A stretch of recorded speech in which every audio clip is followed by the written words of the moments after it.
Kongres Vienna yang berlaku pada tahun 1815 merupakan satu pertemuan keamanan yang telah dikendalikan oleh kuasa-kuasa besar Eropah seperti Austria-Hungary, Kerajaan Prussia, Kerajaan Rusia dan Kerajaan Britain dalam usaha untuk menyelesaikan masalah Perang Napoleon. 26 Februari 1815, Napoleon Bonaparte sebagai Maharaja Perancis telah lari dari Pulau Elba ke Paris, Perancis untuk mengumpulkan bala tentera Perancis untuk berhadapan dengan persekutuan tentera yang telah dipimpin oleh Kerajaan Britain, Kerajaan Prussia, Kerajaan Rusia dan Kerajaan Austria. Perancis melawan persekutuan ketenteraan ini. Namun Baginda tidak menyangka bahawa kekalahan itu pasti menanti Baginda seandainya persediaan itu tidak dapat dilakukan. Tetapi takdir telah menetapkan pertempuran yang sengit yang berlaku pada 15 Jun 1815 di sebuah tempat yang bernama Waterloo yang telah memperlihatkan pertempuran bersenjata yang paling hebat yang menentukan keutuhan Kerajaan Perancis, sama ada Kerajaan Perancis ini jatuh ataupun dikuasai oleh persekutuan ketenteraan. Selepas pertempuran panjang, Empire Perancis di bawah pimpinan Maharaja Napoleon Bonaparte telah berjaya ditewaskan oleh persekutuan tentera. Selepas kekalahan Napoleon Bonaparte dalam pertempuran Waterloo, Baginda mengambil keputusan untuk menyerah kalah kepada tentera British di bawah pimpinan Captain Frederick Maitland. Lalu Baginda telah dibuang negeri ke Saint Helena. Bagaikan cendawan tumbuh selepas hujan, begitulah konflik diakhiri dengan penyelesaian. Kongres Vienna telah menjadi saksi pertemuan Kerajaan Austria di bawah pimpinan Clemens Metternich, Maharaja Frederick William III daripada Kerajaan Prussia, Tsar Alexander I dari Kerajaan Rusia dan Robert Stewart Castlereagh dari Kerajaan Britain. Perancis telah diwakili oleh menteri luarnya iaitu Charles Maurice de Talleyrand dalam usaha untuk mencari solusi bagi menamatkan konflik. Dalam Kongres Vienna, 3 prinsip yang ditekankan. Yang pertama, prinsip kesahan.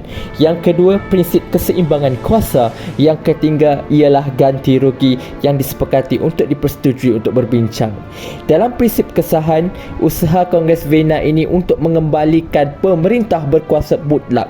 Misal kata di Perancis, dinasti Bourbon telah dinaikkan. Raja Louis ke-18 telah ditabalkan sebagai pemerintah Perancis. Raja Louis ke-18 ini ialah adik kepada Raja Louis ke-16 yang telah meninggal dunia.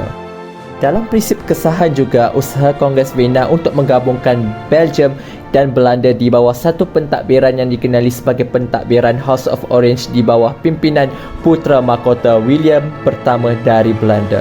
Clemens von Metternich, Menteri Luar Austria ini mempunyai objektif dalam Kongres Vienna.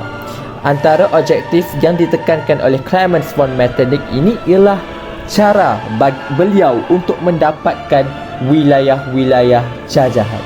Misal kata di Itali itu, selatan Itali dipimpin oleh Kerajaan Dua Sicily, tengah telah dipimpin oleh Kerajaan Paus, utara telah dipimpin oleh Luca Tuscany, Kerajaan Sardinia, Venetia Lombardi telah berada di bawah pimpinan Kerajaan Austria-Hungary.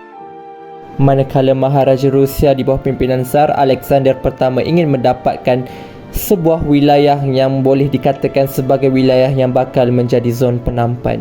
Rusia ingin mendapatkan jajahan mahkota Warsaw ataupun nama sekarangnya dikenali sebagai Poland. Di samping itu juga, Rusia ini telah berjaya menguasai negara Finland. Kedua-dua wilayah ini telah digabungkan dalam Empire Rusia. Charles Maurice de Talleyrand yang mewakili kerajaan Perancis telah dikehendaki untuk membayar 700 juta franc atas kerugian peperangan Napoleon. Sementara Raja Prussia Frederick William III mempunyai keinginan untuk mendapatkan wilayah Saxony.